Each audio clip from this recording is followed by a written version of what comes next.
Hey, what's up, Superdads?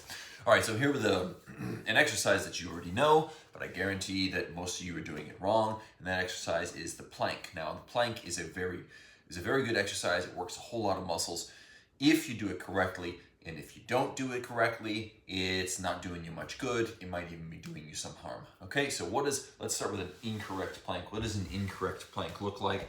It looks like this, okay? Anything like this, anything where your low back is lower than your butt. Okay, so you can see how my low back is sort of got this negative arch in it there, and I'm sort of like just hanging out here. And you just try to do it for as long as you can. Now, what is this working? It's basically working your hip flexors more than anything else. And not too many of us out here are like, oh man, I just really need to have bigger hip flexors. I'd look awesome. All the chicks would dig me, and my wife would be totally into me if I just had more developed hip flexors. Sorry, they're not the muscles that you want. Okay, so how do we fix this plank? Well, here's what we got to do. First things first, you got to fix that low back. Okay, now the way you do that is by squeezing your butt. So if your butt is relaxed when you're doing a plank, you're doing the plank wrong. Squeeze your butt and you'll notice that your low back arches up a little bit. Okay, now as long as your butt's squeezed, your low back is going to be protected, and you don't have to worry too much about it being, messed up from the exercise. Whereas if it's not squeezed, you're not protecting your low back, and you could end up with some issues related to that. Okay, so that's step one. Now, if all you do is squeeze your butt, it's going to make the exercise like 100 times better.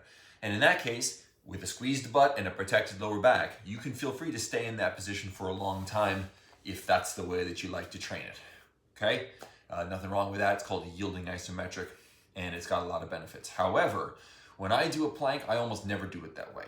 I do what's called an active plank. We're going to take it from the yielding isometric to the overcoming isometric protocol. Okay? And the way we do an active plank is I want you to get in your position, squeeze that butt, and then what I want you to imagine you're doing is that you're sliding your hands and your feet together.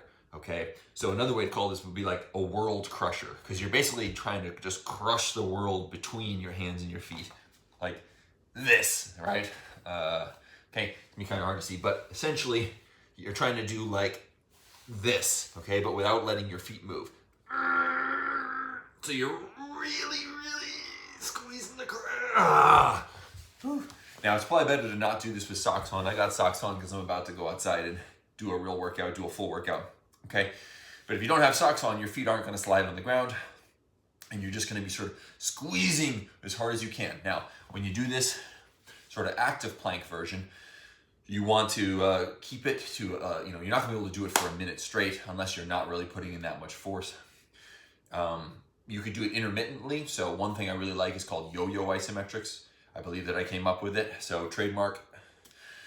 Yo-yo isometrics is where you mix yielding and overcoming isometrics. So what that would look like is you get into your plank position and you start with just squeezing your butt and staying in this position.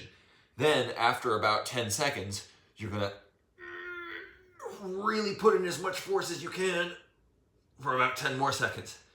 And then you're gonna relax, but not let that butt go, and hold this for another 10 seconds. And then